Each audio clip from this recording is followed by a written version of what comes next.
Hey guys, so today we are going to finish up our next round of infographics by creating a series of a step-by-step infographic here. Now if you look at this, what I've got going on here, I've got these basically it's just 1, 2, 3, 4, 4 steps, and the whole idea being that this is just a kind of a graphic kind of exercise here, and just how we want to apply it to things like an infographic. So you can kind of see we've got several different shapes kind of going on here. It looks like it's a lot, but it's a lot of repetition here. So let's just go real quick, and we'll just make a new file here, and I'll just show you a couple things that happen whenever you use these gradients.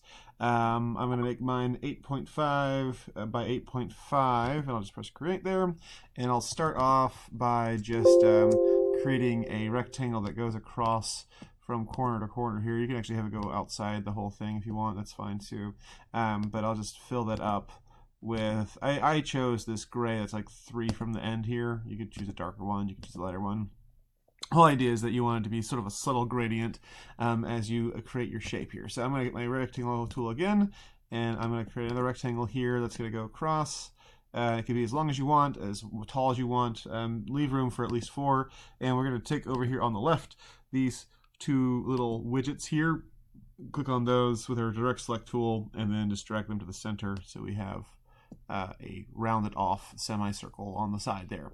Let's go over here to our fill, and let's click on the little gradient bar there, and let's click on our gradient options. And on the left side of the gradient, we're going to choose a light gray. This is going to be like the K5 grays, and like the black is going to be the fifth sort of like five levels up, right?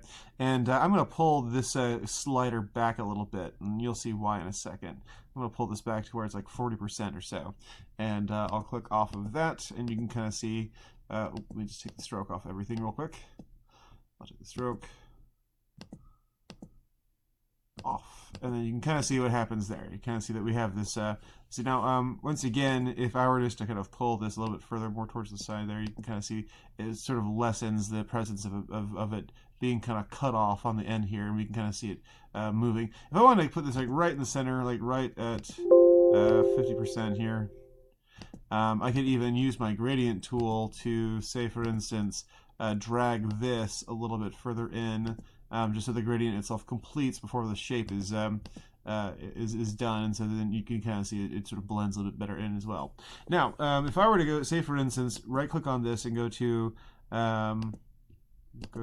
Transform, Reflect. Just reflect it on the vertical axis. It'll reflect the whole shape, but it'll also reflect the gradient. The gradient suddenly is now at a 180-degree angle, so I can kind of drag that straight down. And I should have pressed copy first. So I just right click on this, go to transform, reflect, and press copy. And once again, it rotates, it reflects everything here. So it's great. Great little tool. So I'll just duplicate that one more time. Hold down Alt and drag those down.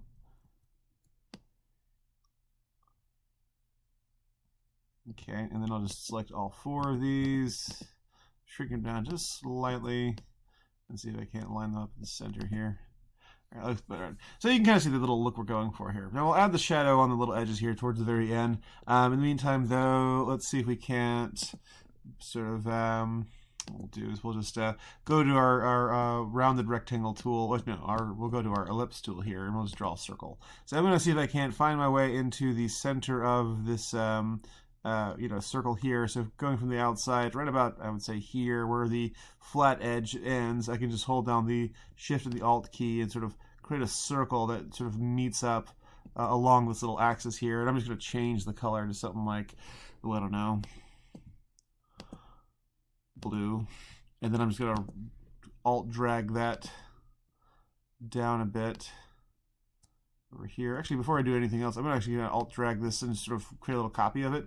I'm going to turn that into, say, like a darker blue here. I'm just going to sort of drag that down a little bit, Alt drag that down to create a little crescent, and I'm just going to take that crescent. I'm just going to do a little Pathfinder, cut that out, just like with our Boolean tool here, and kind of line that back up at the top, just so I have this little crescent here. But then I'm going to take that crescent, and I'm actually going to create a little shadow with that by going once again to my gradient tool here, And I'll click on the gradient here, and I'll go to my gradient options, and I'll have my gradient, oh, here it is, go from black to black, but I'll have the one side here be, I'll have this, the right side here be set to 0% opacity. And so when I go back to my little gradient tool here, I can kind of just click and drag like so, and we can kind of see this forming. I'm going to even just sort of pull this up a little bit here, drag this down, drag this side down, drag this up a little bit. And we can kind of see that it forms this little shadow at the top there. And what we'll do is we'll just sort of click and drag both of these, Alt drag this off to the side, and I'll change the blue here to, say, for instance, you know, light green. And then I'll do the same thing, drag these two shapes. Oops, so I'll drag that.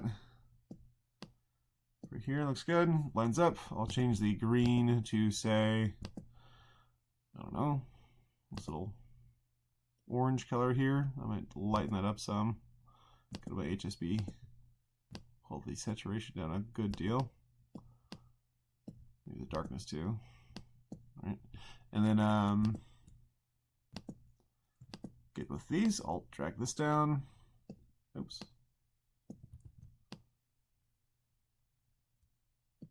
Okay, that lines up. And I'll change this to, say, for instance, I don't know, more of a red color here. That looks good. Maybe darken this up slightly. Okay, good. All right, and so we have our little shadows applied to this thing. If we wanted to sort of you know, blur that out, we could, but I think that looks okay. And what we'll do now is we'll get our numbers here, and we'll just line our numbers up. And I'm just going to create the number 1 here, and I'll make it a good deal bigger, like 72 inches or so. And I'll change it from Myriad Pro to anything else besides Myriad Pro. Berlin Sans is good. And I'll just drag this up. Once again, I chose 72 points, which is about 1 inch. You can make it bigger if you wanted to. Let me make it slightly bigger here. Make sure you're holding down Shift when you resize it. Like I didn't hold down Shift just then. That was a mistake. And I'm going to sort of nudge it around until I can get it to meet up right about right there to where the top of it meets up with the edge there. And I'm going to go over here to my fill, and I'm going to fill it up with that same sort of stroke there, that same sort of fill color there, right about so. Looks like, so it blends in a little bit with, like, almost like it's extending from the edge there. All right, and I'll just apply here with this right here. I'm going to go to Effect, and I'm going to go to Drop Shadow. So I'm going to go to Stylize, Drop Shadow. We get a preview going on here. That looks good. That's okay. And I'll just sort of Alt drag this down here, and I'll change the 1 to a 2, not a W. I'll change it to a 2, and I'll just sort of once again sort of try to nudge this to where it meets up right about there. I'll Alt drag that down here, change it from a 2 to a 3,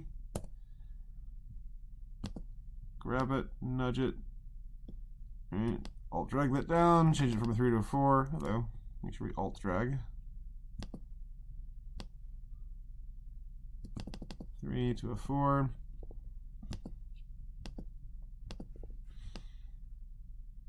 That's good. Okay, good. All right, and so now we can kind of see that we've got what looks to be a bit of a,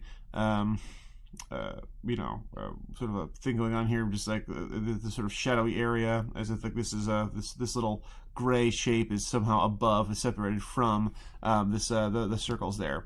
Let me just click on this background here. I'm going to go to Object, Lock, Selection, and then I'm going to one by one select these four shapes here. All of this, like this whole thing. I'm going to have the whole thing selected and just Control G, just group that. Once again, Control G, Control G, Control G, and that'll come in handy in a second here. And I'm going to get my little shape tool, my pen tool here, and I'm going to create a little shape that goes at least from where the you know, the flat side kind of ends, and I'm going to create this little triangular shape here, and it can be as long as you want it to be. I'm not going to have it be too terribly long, but I'm going to have its gradient also be the same as the little crescent shape. So I'm going to have this little, grab this little crescent shape there, and I'm going to see if I can't get my gradient tool to kind of turn it to where it's aiming from this corner here, like so, like that. All right, let's see how that looks. All right, that cuts off too much. So what we'll do is we'll just drag this back a ways. Maybe we're like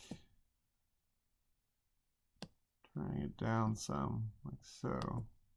It'd work. Oh, get rid of that. There we go.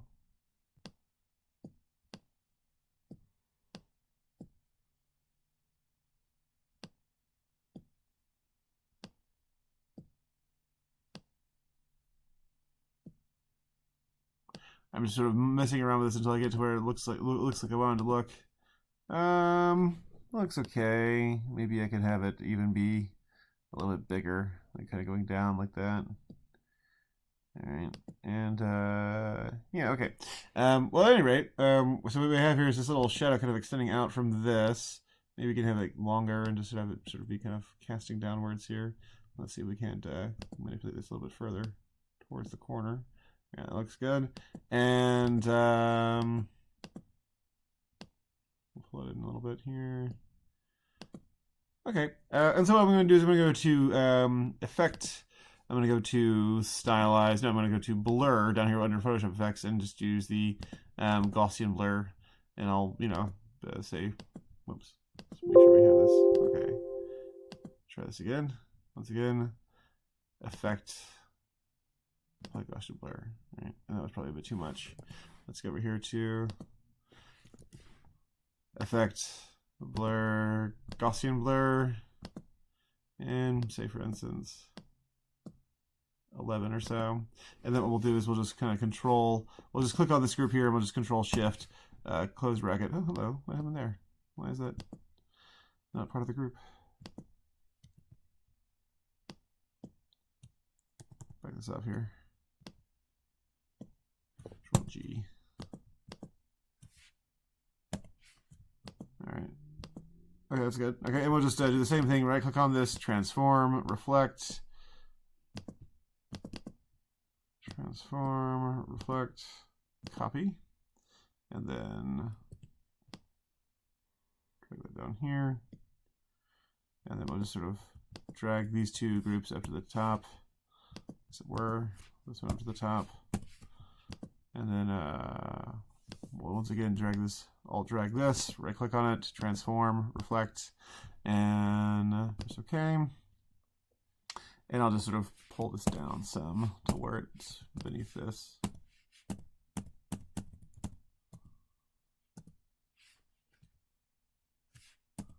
All right, that's good.